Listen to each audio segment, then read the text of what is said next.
Koos van der Merwe, ek het gedroom van hierdie dag dat ek met jou 'n lekker gesprek kan hê.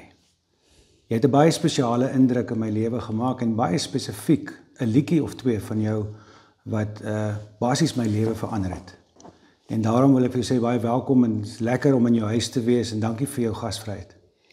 Dit is vir my baie lekker, Herman. Dit is 'n groot voorreg. Nou, die twee liedjies waarna ek verwys is Houtkruis en Dankbaar en Tevrede. Kom ons begin by die Houtkruis, wat 'n baie spesiale liedjie vir nie net vir jou en vir my is nie, maar vir die wêreld daar buite. Jo, Herman, wat 'n verhaal is dit nie, is amper een van daardie ervarings in my lewe waar ek wonder, het ek daardie liedjie geskryf of het hy my geskryf? Wat gebeur het is, destyds, dit was hier rondom 1990, ek en my swaar vandag, Theo Geyser, was twee langhaar predikante of aspirant predikante en ons het saam gesing en kampe gehou vir jong mense en 'n vriend van ons het gekom. Dit was in die tyd toe die Houtstokfees beplan is. En die vriend van ons sê, maar kan ek en Theo as prophet nou nie 'n houtkruisfees hou, as 'n soort van 'n teenvoeter vir al die vreeslike dinge wat op Houtstok gaan gebeur nie.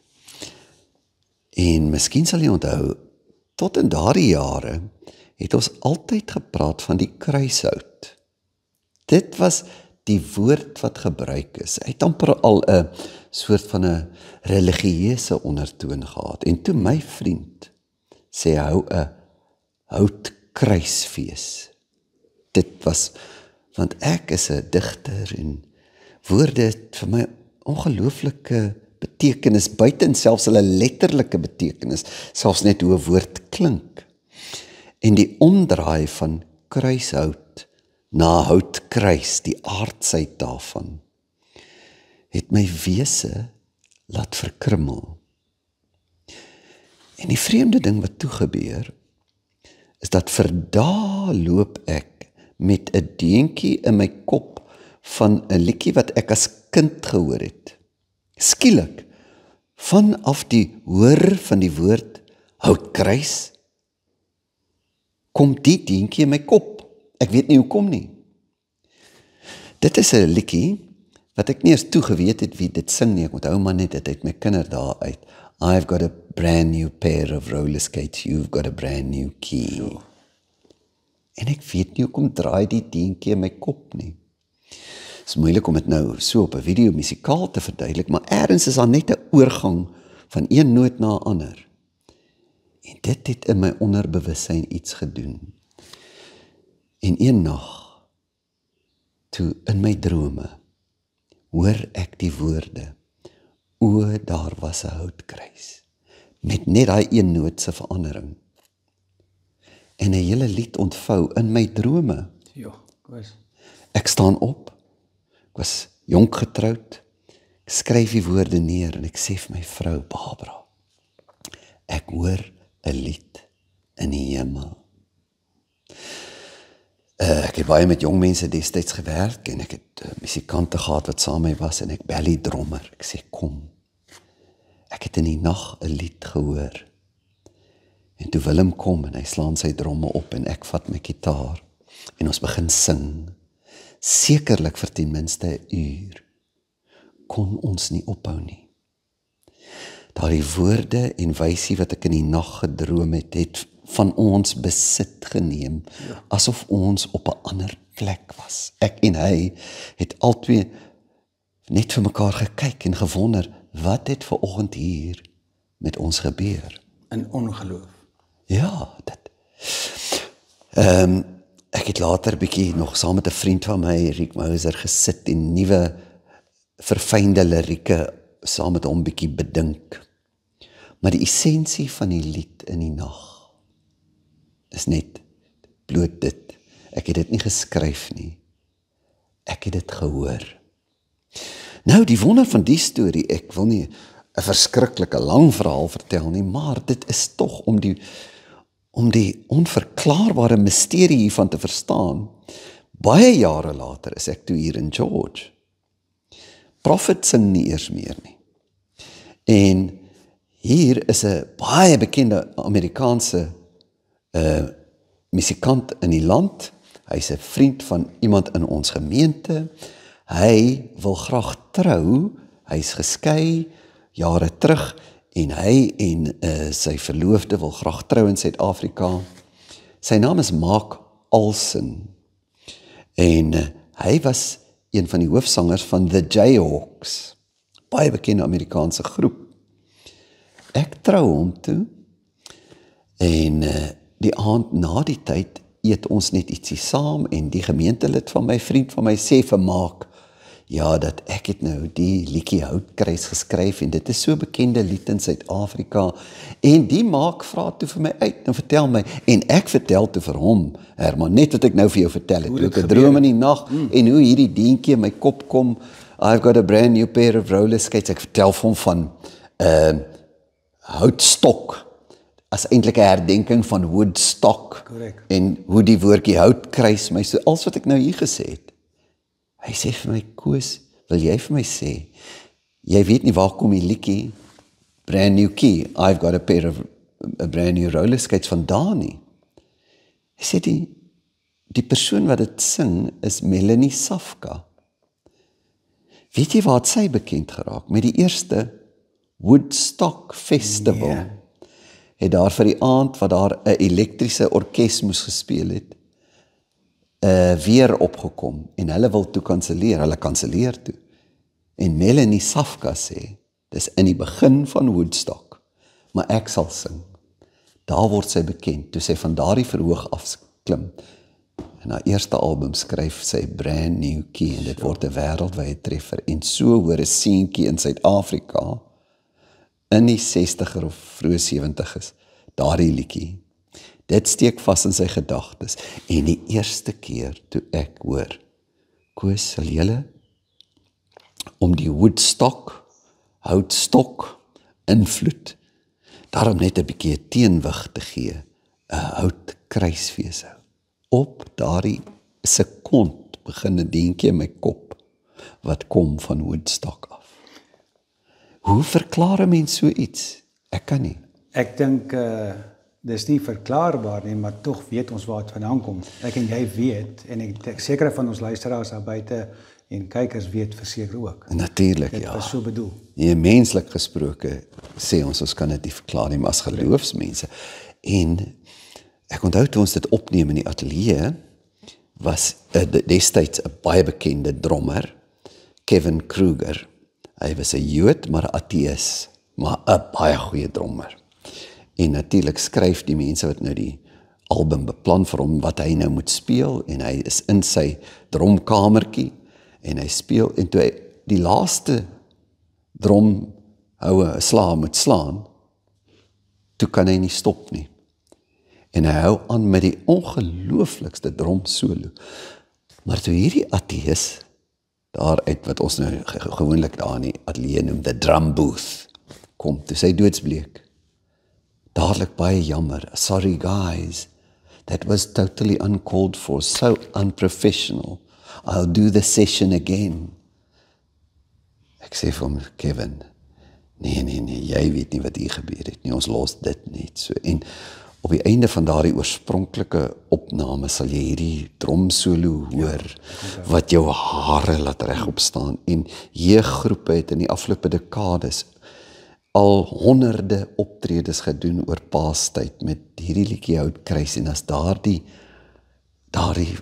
bloedstollende drumslae op die einde slaan, dan beeld hulle nou gewoonlik die kruisigingstoneel uit en hoeveel mense het al na my toe gekom en gesê as hulle daardie liedjie geluister het en daardie drumslae, kom party mense wat self sê, hulle het glad nie geglo nie, maar daardie indruk, toe hulle daardie lied hoor en daardie drumslae het hulle geruk. So wat kan 'n mens sê van so iets? Dit het net met my gebeur. Koos, dit is so gepas dat ek met jou gesels op die vooraand van die Paastydperk, want hierdie liedjie En natuurlik is juis waaroor dit gaan, hè. Ja. En jy is hier by die Eden gemeente betrokke. Julle het hierdie naweek groot planne. Wat is daai planne wat saam met die Houtkruis gaan natuurlik? Ja, ons die heilige week is nou van Palmsondag tot by die Opstandingssondag. Is altyd vir ons 'n baie belangrike week. Deur die week het ons kruisstasies waar ons is verskillende aspekte van Jesus se lyding uitbeeld en vir mense tyd gee om te kom stil word en te kom bid. Ons het 'n ruimte voorberei met 'n hele klomp leesstukke, gebede, rituele, kunststukke, musiek, uitbeeldings. En dan het ons Vrydag 'n paasdiens, maar wat meer 'n produksie is met teks en musiek. En die Saterdag het ons 'n stil Saterdag belewenis, ook 'n diens met musiek en teks waar mense wat verlies het, want kyk, Saterdag is mos die onverklaarbare stilte tussen die dood en die opstanding. En baie mense is in so 'n seisoen van verlies of rou. So dan het ons die Saterdag so belewenis en die Sondag weer 'n tipe diens wat in die styl van 'n produksie is, teks en musiek om die wonder van die opstanding uit te beeld. Vir my, mense wil nie aspekte van ons geloof die mekaar afspeel nie, maar want Kersfees, die vleeswording is natuurlik groot. Hoe sou Christus vir ons kon sterf as hy nie vir ons gebore is nie? Maar binne in die hart van 'n Christen se geloof is hierdie week.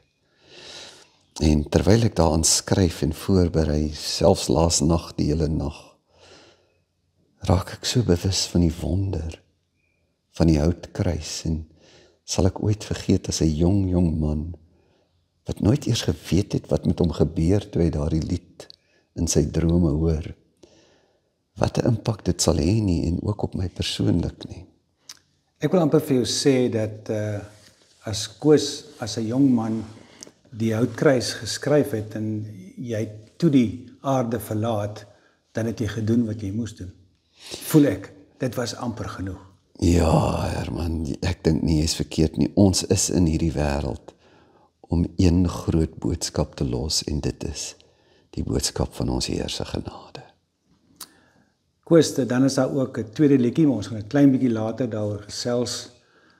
Hoe dit gekom dat musiek oor jou pad gekom het of hoe dit gebeur, want jy was in matriek gewees in Edenvale in Johannesburg, die stad van goud, en jy het ander drome gehad, nie noodwendig musiek as sulks nie, maar jy het tog drome gehad. Wat was al daai drome gewees?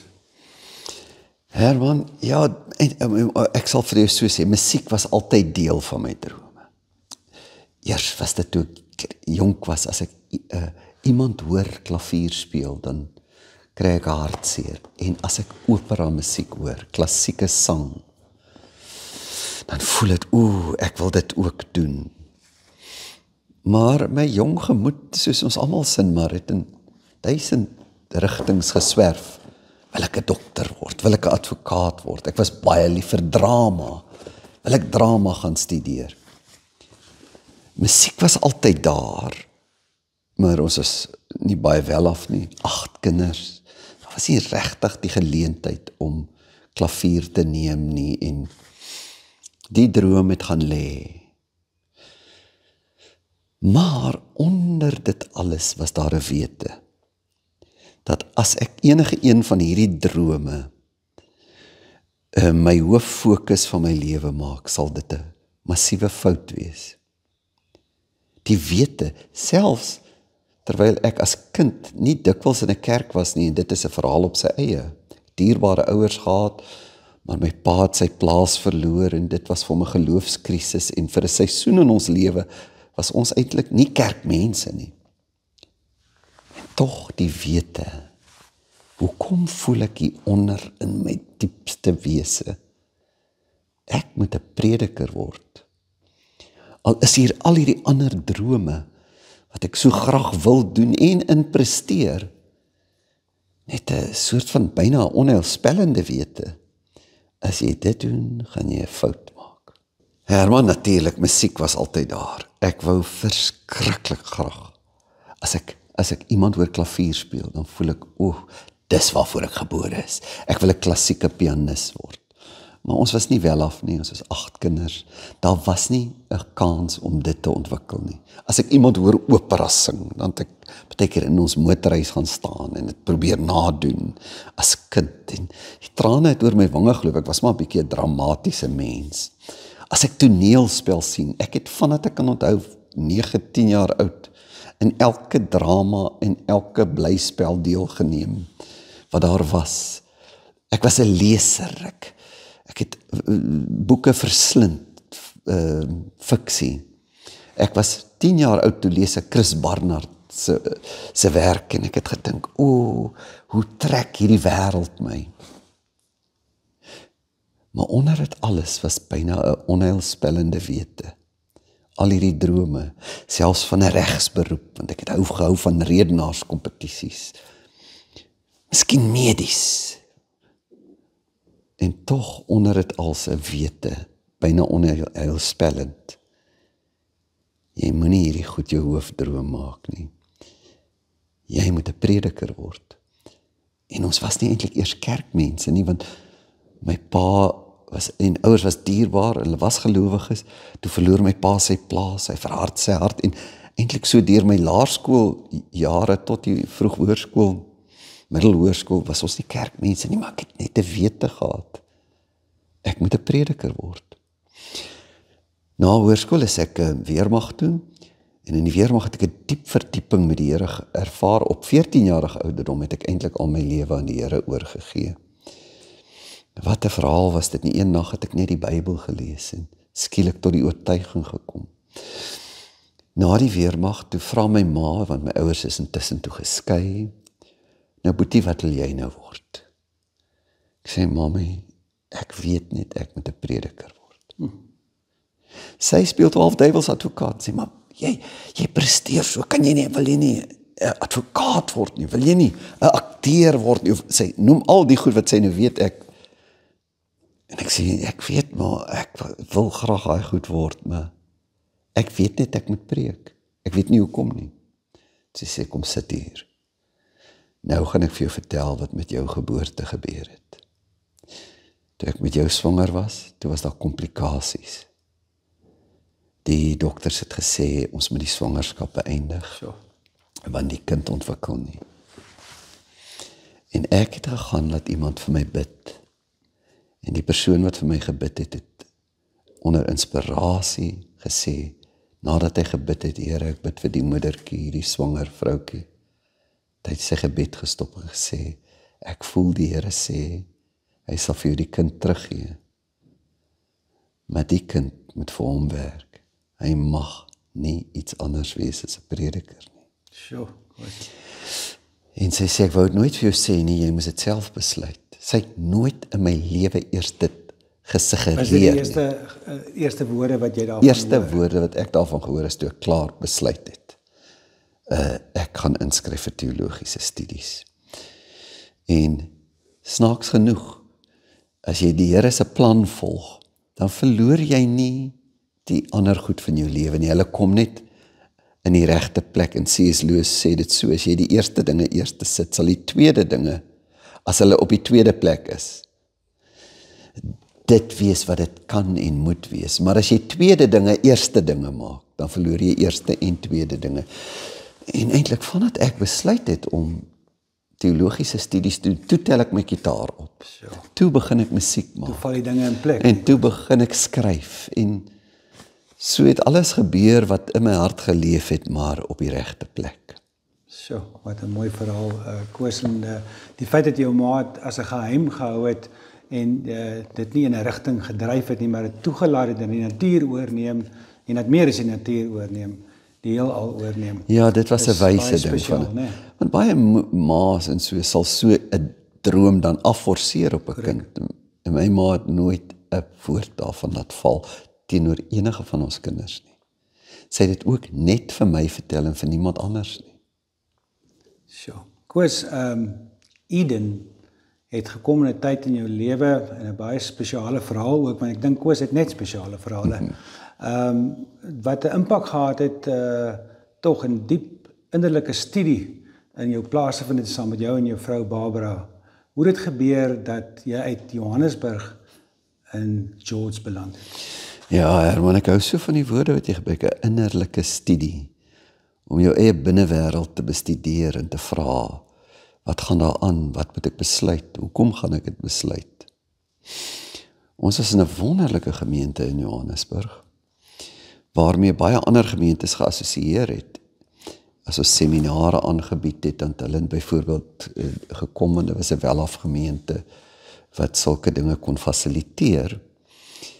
En 'n gemeente wat so met ons geassosieer het 'n leierskap probleem ontwikkel en het vir ons gevra om te kom help daarmee om half te konsulteer. En die eerste Sondag naweek wat ek gekom het, en dan het ons toe sommer ook dan die Sondag gepreek. Toe ek op die kansel klim, hulle het hier in 'n saal in die dorp, 'n kleinerige katholieke kerk se kerk gehou. Toe ek op die kansel klim, het ek 'n wete wat ek nie kan verklaar nie gehad. Ons moet daardie groot gemeente vaarwel sê. Ons het pas 'n nuwe huis gebou. Ek moet vir my vrou bel en sê, Barbara, dis verby. En ons moet in 'n sin 'n baie veilige toekoms vaarwel roep en 'n nuwe risiko aangaan. En in 'n sin van vooraf begin.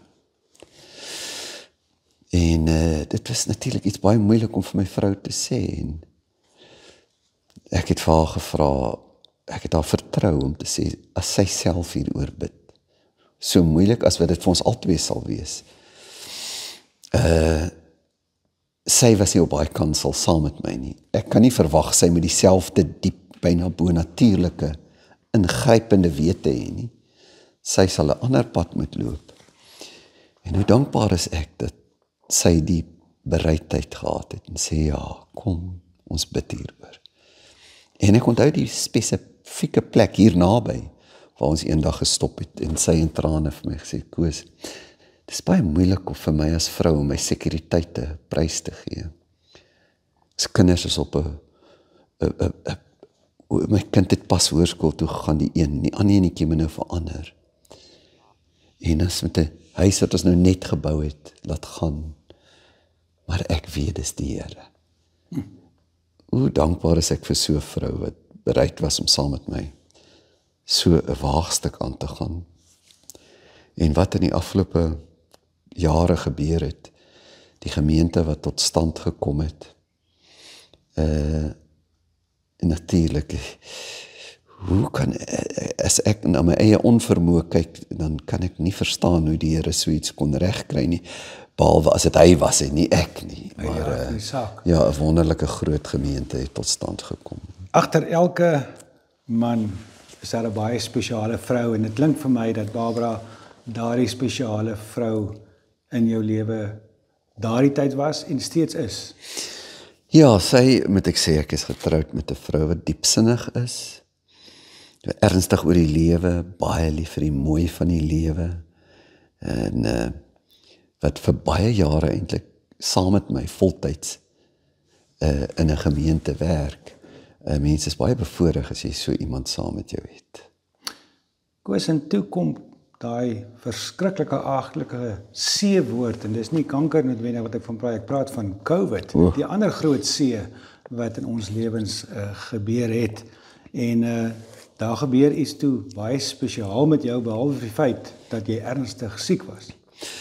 Ja, op 'n ligte noot, my vrou, soveel insig as wat sy het, daar sy nou natuurlik baie verkeerd. Sy sê ek word altyd sieker as almal. Natuurlik, ons mans word ja, maar sy sê dit op 'n manier wat my laat vermoed, sy glo nie regtig wat sy sê nie. Hoe dit ook al sê, met COVID, ek onthou een nag wat ek regtig gedink het, ek gaan dood. Ek dink ek was toe reeds so 2-3 weke siek, en ek het baie moeilik asem gehaal daardie nag. My vrou het my die volgende dag hospitaal toe gevat, om dat hulle kyk, en toe het hulle gesê, ek is op die drempel, dat ek net eers huis toe gaan, as dit erger word, dan sal ek moet ingaan. Maar daardie nag het ek so met my kop afgehang van my bed af, want ek het gehoor, hulle sê, as jy sukkel om asem te haal, dan moet jy 'n onderste bohalf wees. En die gevoel, die eerste keer in my hele lewe, dat ek weet nie of ek asem kan kry nie. Ek gryp na asem, jy probeer dit kry, maar dit wil nie kom nie, en jy raak al hoe benouder, en jou hart begin klop, en jy wonder, gaan ek deur hierdie nag kom? Dit was die mees vreesaanjaende ervaring van my hele lewe, fisies gesproke.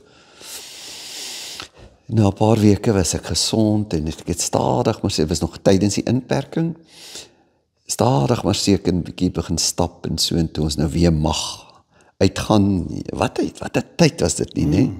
Eers het ek net daar in die erf, so 'n bietjie rondgehardloop, om die huis, onthou ek het 'n roete so begin oefen, en uiteindelik, toe alles weer oop was, en ek weer 'n bietjie fiks was, en toe draf ek so om die meer hier onder in Wildernis, so 10 kilometer roete, wat eindig so op 'n lekker, sê amper 1 kilometer bult. Sure. En toe daai bult uitdraf, en ek voel, ek het asem. Dink ek, ja, nou, maar as ek nou by die huis kom, dan gaan ek 'n liedjie skryf. Ek dink dit was nog in die tyd wat jy kon gaan beweeg, maar ons kon nog nie gaan werk nie, of so iets. Jy kon buite wees, maar jy mag waarskynlik die benodigdhede gaan koop by die ja, Spar en jy of mag so, né? buite beweeg het, maar jy mag nog nie saamgekom het nie. So, ons was nog in die huis. En toe daar op hardloop sê ek, nee, is tyd om 'n liedjie oor te skryf, en die woorde wat so in my kop daar teen die bult is. Ek is dankbaar en tevrede, genade is die rede, o ja, my binnekant het vrede. En daar het ek gaan sit met my gitaar, en net so eintlik maar 'n ligte liedjie, maar uit 'n wonderlike oomblik van dankbaarheid is daardie liedjie gebore. Nou Koos, dit mag miskien vir jou 'n ligte liedjie wees, maar in my lewe is dit het hy nie lig geland nie. Hy het 'n oorwinning geraak in my lewe 2,5 jaar terug, hy het my lewe verander van 'n redelike onvergenoegde mens na 'n dankbare en 'n tevrede mens, en ek wil jou bedank daarvoor. Ek wil jou bedank dat jy nie net vir my nie, ek is oortuig, daar's vele mense wie se lewens jy met Houtkruis en met hierdie liedjie 'n groot verskil gemaak het. Sover dat ek moet vir jou vertel dat toe ons reeks 2 van Eisters op die Landgoed geskiet het ek tot vervelings toe die liedjie heeldag gesing op ons stelle waar ons oral was by die golfbane, totdat Johnny Davids en Alwyn Hollenbach, my mede-aanbieders, later geïrriteerd geraak het, maar ook later dit begin saamsing het. So die invloed is wyd. Baie dankie. Ek wil ook vir jou bedank dat jy my toelaat dat ek 'n deel van die liedjie mag gebruik by Eisters en Klanke natuurlik vir die intro. So baie dankie daarvoor. Nee, dis vir my wonderlik dat die liedjie, laat hy sy loop. Absoluut. Koos, dan is daar ek gaan vir jou 'n nommer noem en 'n afkorting, en dan moet jy my daai verhaal vertel asseblief. Die nommer is 25 en die afkorting is kg vir kilogram.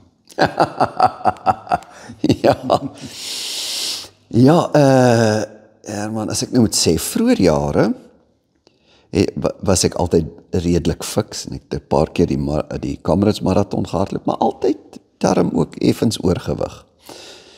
Toe ons George toe verhuis, ek het 'n kniebesering opgetel en half moedeloos geraak, en met die nuwe gemeente het so my dissiplines, my fiksheidsdissiplines gaandeweg al hoe meer agteruit gaan, eintlik al 'n rukkie voor dit ook. En so, jy weet, sluip die gewig mos op jou af. Soos 'n dief in die nag. Ja, so toe ek Kamerads gehardloop het, was ek so in die laat 80 kilogram geweeg, wat ook redelik swaar is, maar toe ek weer sien, toe weeg ek 107. Mooi man. En toe as die kerk bou, toe sê een van die donateurs vir my, Koos, ek sal graag wil bydra, maar jy kan nie so lyk in hierdie nuwe kerk bou nie, jy gaan op die kansel dood neerslaan. Hy was en daardie motivering, hy selfs vir my 'n fiets gekoop en my gehelp en gesê, kom aan.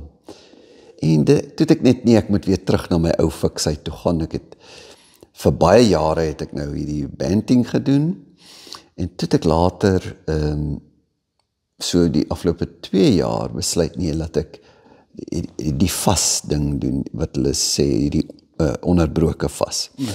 So intermittent fasting in Engels. En toe het ek besluit, kom ek eet 4 uur in die middag eers. En ek het daarin baie gewoond geraak en vind dit nou nie meer so nodig om al die stysels uit te skakel nie. Ek gebruik nog steeds nie eintlik suiker nie, nou en dan hier is so vir 'n nagereg as in 'n bygeleentheid, maar dit het gebeur dat die vriend se direkte ding maar Koos, kyk, en weet jy wat, mense sien mos nie hoe jy lyk nie. Jy dink nog, nee, ek is nie so ver, tot, jy weet, hoe meer die gewig opklim, hoe meer vermy jy die skaal, en jy kyk net na die spieël. Want as jy self in die spieël kyk nie op 'n manier staan dat jy nie sien hoe jy regtig lyk nie. En as ek nou na die foto's kyk, dan sê ek vir my vrou, hoekom het julle my nie gesê ek lyk so nie? Koos, ek moet vir jou sê, ons het 'n semi-soortgelyke verhaal, dat 'n verlede jaar opstel met Eysters op die Landgoed 2, toe ek nou na die tyd myself op televisie sien. Nou ek moet sê, hulle sê mos televisie gee jy nog ekstra gewig, nou moet jy daai storie sien. So ek het na myself gekyk en gesê, nee man, jy was dan lekker dik geweest. En ek het nou besluit om 'n plan te maak. En die ander ding wat ek vir jou wil sê, ek dink die luisteraars en kykers sal verseker daarmee kan assosieer, is die feit dat gaan pas nou 'n stukkie klere by Woolworths se aantrekkamer aan onder die wit ligte en die spieël wat 3 cm van jou af is. As jy wil gewig verloor en dink jy moet dit oorweeg, gaan doen dit en dit gaan jou lewe verander. Jy gaan 'n besluit daar maak. Ja, nee, daai is gevaarlike spieëls daar. Ja. Koos, so om te woon in 'n plek soos Hoekville. Jy het nou George toe gekom en hier beland ons nou, en ek was bevoorreg geweest, ek en my vrou Tina, om saam met jou ontbyt te eet vanoggend, so het jou vas gebreek spesiaal vir ons. En baie dankie. Maar jy het besluit op Hoekville. Hoe dit gebeur? Wel, hierdie hele omgewing is natuurlik 'n idilliese omgewing. Ons het op 'n paar plekke hier gewoon, naby die see. Elke keer het ons die see gesien, nie behalwe een huis nie, maar naby die see. En die see is lieflik, maar ons het op 'n stadium hierbo kom kyk. Dit is nou vir mense wat nie weet waar Hoekville is nie, as jy deur Wildernis ry van George se kant af, net voor die uitwildernis heeltemal is, dan draai jy links op 5 km in die koppie in. So ek is nog steeds 15-20 minute van ons kantoor af. Dit is redelik naby, maar dit voel of jy weg is. Dit is 'n klein, jy kan amper nie eers sê dorpie nie. Hier's 'n laerskool, hier's 'n NG Kerk, hier's 3 eetplekke, hier's 'n kafee, 'n hardewarewinkel. En 'n bottelstoer? Nee, nie eers nie. Want in elke dorp het ja, en wat 'n plek. Partykeer loop die beeste hier in die grondpad af. Jy hoor die visarend, die voëls, en ons kyk hier af in 'n kloof en op na die berge, en dit is stil, en ja, so, en toe het ons besluit om die erf hier te koop wat beskikbaar geraak het, en 'n huis gebou, en ons huwelik het die huisbou deurstaan, en hier is ons nou, ja. So, ja, ek moet vir jou sê, ons het vanoggend toe ons ry na toe, dit is so klein, ek het hom 3 keer verby gery. Ja. Ek is op en af, en ek, vir een of ander rede kon ek nie die regte indraai vind nie, maar dit is pragtig. Ek enige iemand wat al van Hoekville gehoor het en nog nie was nie, dink ek tog, dis die moeite werd. Ja, dis 'n lieflike omgewing om te woon, en mense wil eintlik nie te hard sê nie, jy wil nie te veel mense moet kom nie. Kom ons die lied dan. Koos, as ek vir jou die volgende lees, soetklanke kom uit die stert van die dier. Dit klink amper soos 'n gedig se begin. Ag, jene Herman, nou vat jy my jare terug. Ek was so 22 jaar oud. En as 'n teologiese student het ek gaan werk in 'n gemeente, en met hulle jong mense gewerk, in Heidelberg, destyds Transvaal.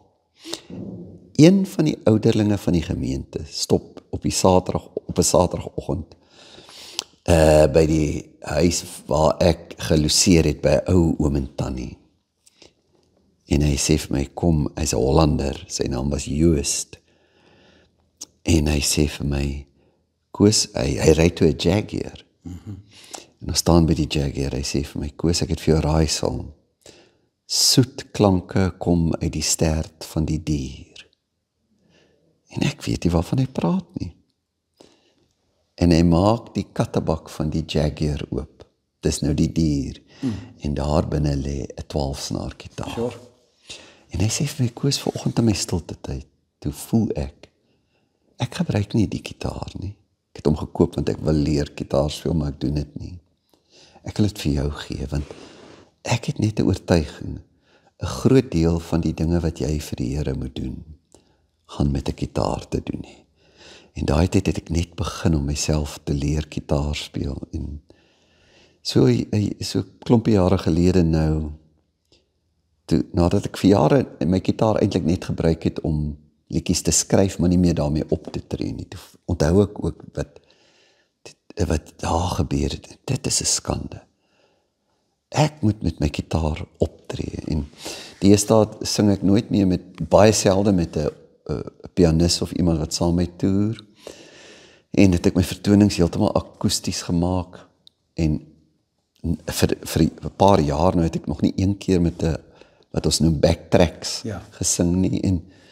En juis om dit, want ek onthou dit. Ja, as ek hierdie jong man en weet nog nie eintlik wat ek met my toekoms gaan doen nie, behalwe ek moet preek. En hier stop iemand en sê, vat die gitaar. Jou toekoms gaan baie hiermee te doen nie. Mooi storie. Wat 'n verhaal, ja. Mooi storie. Ek het twee of drie gitare gewoonlik op die verhoog en 'n backfluitjie. En vir my tipe musiek voel ek dis amper genoeg. Daar was 'n tyd wat ek so bietjie die klavierakkoorde geleer het en daardie kinderdroom wou optel.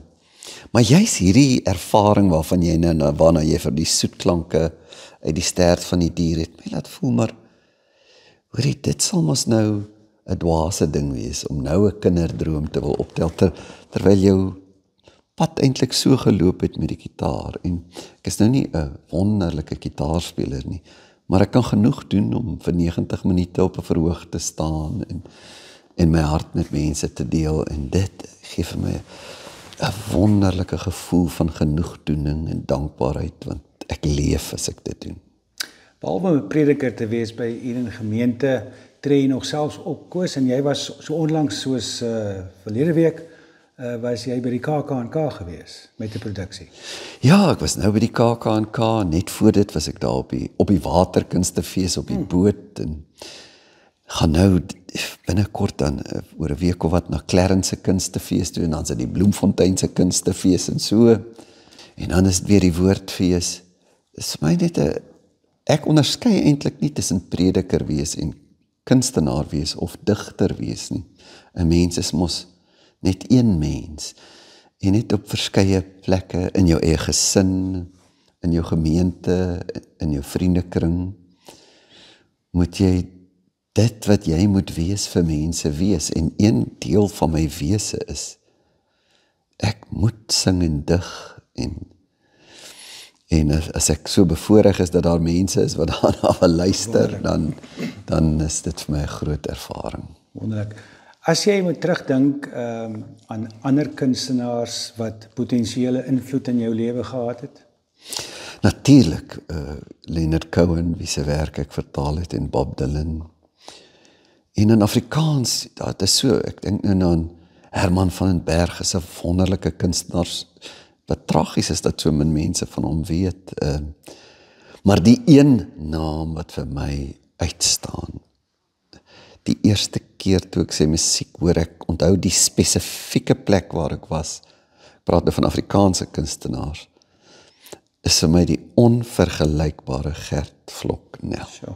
Hy doen iets aan my siel wat min ander kunstenaars kan doen, en wat 'n dierbare mens ook. En ek dink miskien is dit daardie vermoë om uit die melankoliese skoonheid tot stand te bring. Dis wat Cohen kan doen, maar in Afrikaans dink ek natuurlik Koos Du Plessis en baie ander, maar Gert Vlok-Nel se manier, hoe hy dit doen. Ek dink ons volk, die Afrikaner volk is baie keer dom. Ons weet nie wie ons helde is nie. Hy is een van myne. Sjoe, dis lekker om te hoor. Wat Leonard Cohen se vertalings betref, en as ek reg onthou, ek het 'n video gesien, 'n opname gedoen in George, en ek het die mense in die strate het jy opgeneem. Jy het op daai stadium nie 'n baard gehad nie, gully keppie opgehad, en jy het mondvletjie gespeel. Wat is die liedjie wat jy daar opgeneem het? Wat was dit? Ek sê, nou sê, dit is 'n Bob Dylan liedjie. Het 'n baie lekker ritme aan hom gehad. En die mense het so geglimlag. Was dit nie, wil jy die antwoord vind? How many roads? Ja, daar sê. Blowing in the wind. Daar sê.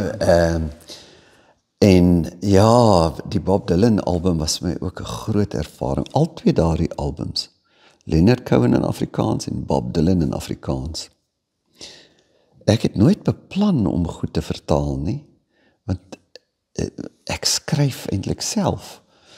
Maar vir 'n paasproduksie in ons gemeente in 2012, ja, het Leonard Cohen het pas 'n nuwe album uitgebring met die naam Old Ideas.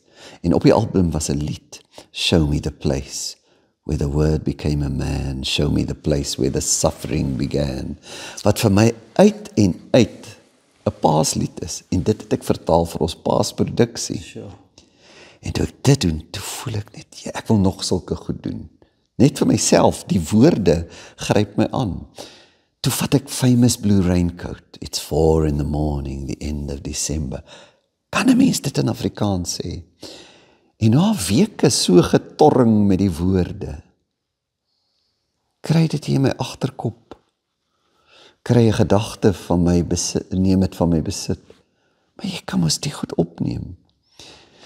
Dit was natuurlik 'n baie moeilike proses. Ek wil nou juist dink, ek wil vir jou vra, Koos, natuurlik, mens mag nie sommer dit doen sonder toestemming nie. Ja, en veral Cohen se musiek toe was baie beskermd, want hy is een keer sleg ingeloop deur mense naby aan hom, en hulle het hom baie beskerm as 'n ikoon.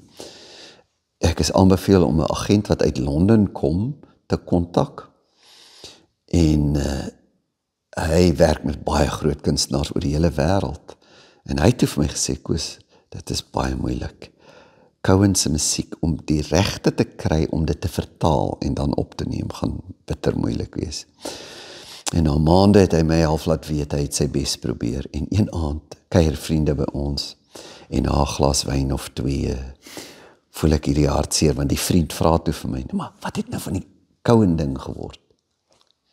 Ja, en ek so hartseer dat dit nie eintlik gaan gebeur nie, en ek stuur 'n SMS, daar was nog nie eens WhatsApp toe nie. Ek stuur vir hom, ek sê, John, you know, I just want to let you know, I think I was born to sing these songs. Please, let's keep the faith. Okay. En 'n paar dae later kry ek 'n oproep. En ek voel dadelik sleg. Ek dink, oei, en ek het nou vir die arme ou daai nou boodskap gesê. Ek sê, toe ek antwoord sê ek, I'm sorry man, don't worry. I just wanted to let you know. I know you did your best and it's over. I just wanted to let you know. I just keep on dreaming. Hy sê vir my, well, dream no more. I've just received the email. Mr. Cohen approves. Wow. Sure. En daar het hy, wat 'n oomblik, hulle het later vir my 'n brief gestuur, en namens Cohen, en ons het vir hom die opnames gestuur. En wat 'n ervaring, hoe daardie album deur die land gegaan het, en hoe ek bevoorreg was om daardie musiek te maak, en baie mense in die gehore het toe vir my gevra, maar wat van Bob Dylan? Sure. En omdat ek so ongelooflike lang pad met Dylan se musiek loop, het ek weer begin, en dieselfde John Fishlock het toe die onderhandelings gedoen, en wonder het Bob Dylan se bestuur vir ons laat weet, hulle keer dit goed, en is natuurlik 'n tegniese proses, jy moet elke woord wat jy vertaal, weer terugvertaal, letterlik in Engels, en dan presies verduidelik hoekom jy afwyk. Wat is die rede? Is dit vir rym? Afrikaans het baie meer in lettergrepe in die verlede tyd as Engels. I ate, ek het geëet. Dan moet jy alles verduidelik, hoekom is dit nie presies dieselfde nie? En dan skrutineer hulle dit en sê, goed, hierdie lyk na 'n legitieme vertaling. En toe kry ek nou die twee boodskappe. Mr. Cohen approves en Bob Dylan se mense sê julle kan aangaan. 2013 en 2015 was hierdie twee albums vrygestel gewees. Jy het natuurlik 'n paar toekennings gewen deur die jare en ek weet kunstenaars wil nie oor toekennings praat nie, so ons hoef nie in diepte te gaan nie, maar toekennings is tog iets wat 'n kunstenaar 'n bewys van erkenning wat die lewe daar buite vir jou teruggee, né? Ja, dit is aardig om oor sulke goed te praat. Miskien sal die enigste een wat ek die vrymoedigheid het om oor te praat wees, juis oor die houtkruis, want ek voel mos ek het dit nie eintlik geskryf nie. Toe die FAK 2 jaar gelede vir my vra, kan hulle asseblief dit in die tuin van herinnering by die Voortrekker Monument sit, as een van Afrikaanse groot liede, en twee van my ander liedjies daar in die liedjietuin uit te grafeer op graniet of iets, en toe ek dit gaan onthul het. Vir my is dit net dat daardie lied het in 'n volk se hart ingegaan en dit het tot mense gespreek. En dit is vir my iets waaroor ek dankbaar is, nie want soos ek sê, dis nie soos ander liedjies waar ek gaan sit en dig het nie.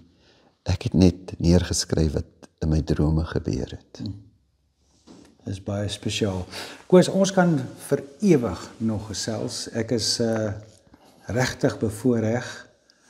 Dit voel vir my op stadiums ek na jou luister, dit voel vir my ek sit met 'n Afrikaanse jonger weergawe van Leonard Cohen in gesels. Regtig, daar's oomblikke wat ek die woorde hoor op my oor en dis regtig 'n voorreg. Ek glo dat daar's 'n doel, 'n baie groot doel hoekom jy op die aarde is. Ek dink die invloed wat jy met musiek en met prediking en met digting het in die lewe van Suid-Afrikaners en dalk nie net Suid-Afrikaners nie, maar is fenomenaal en ek dink dit is regtig prysenswaardig. En ek weet whatever ons doen, waantoe ons gaan en al, dit kom nie, is nie ons eie krag nie, né? Jy gebruik die woord fenomenaal, Herman, en ek wil sê dit is fenomenaal, maar vir 'n ander rede dalk as jy, want ek ken myself. Ek ken my donkerte, ek ken my swakhede, en dan, dat ek, nie as gevolg van wie ek is nie, maar ten spyte van wie ek is, bevoorreg is, om met sulke goed besig te wees, is fenomenaal, maar die fenomenaliteit daarvan, reflekteer op ons Here se genade. Absoluut.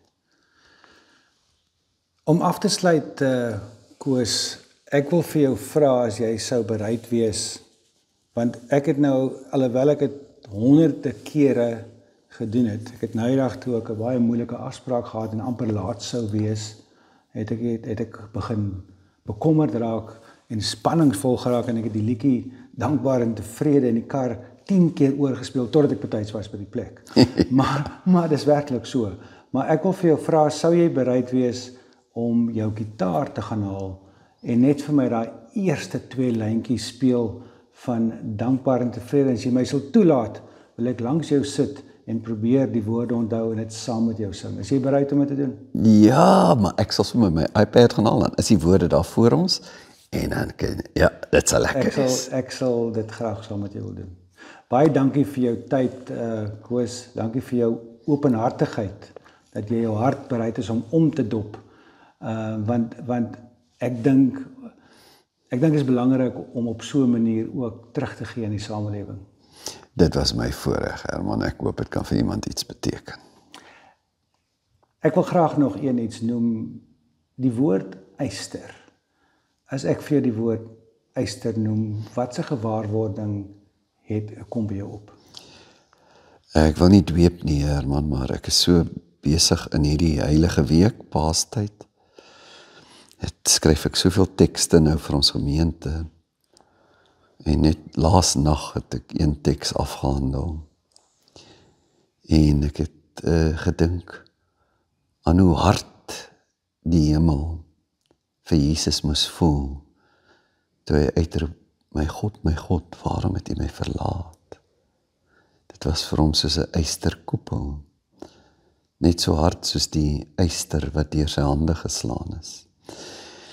En nie een van ons kan regtig 'n yster wees, as die yster nie uit daardie genade na ons toe kom nie. Dankie Koos.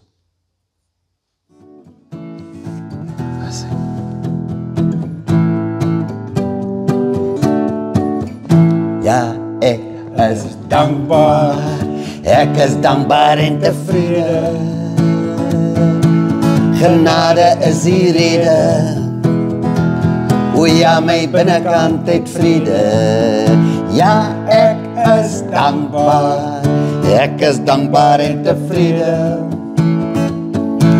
Genade is die rede, o ja, my binnekant het vrede. Ek wil nie ergens anders bly nie, ek wil nie 'n ander skooter ry nie, ek soek nie 'n ander girl as jy nie. Jy's my lovey, jy's my baby, ek vra nie vir 'n groter hi-fi nie, kan nie worry oor die wifi nie, sal vir jou nooit saam sê bye-bye nie. Jy hoef nooit oor my te raai nie, want ek is dankbaar en tevrede. Genade is die rede, o ja, my binnekant het vrede. Ja, ek is dankbaar en tevrede. Genade is die rede, o ja, my binnekant het vrede. Genade is die rede, o ja, my binnekant het vrede.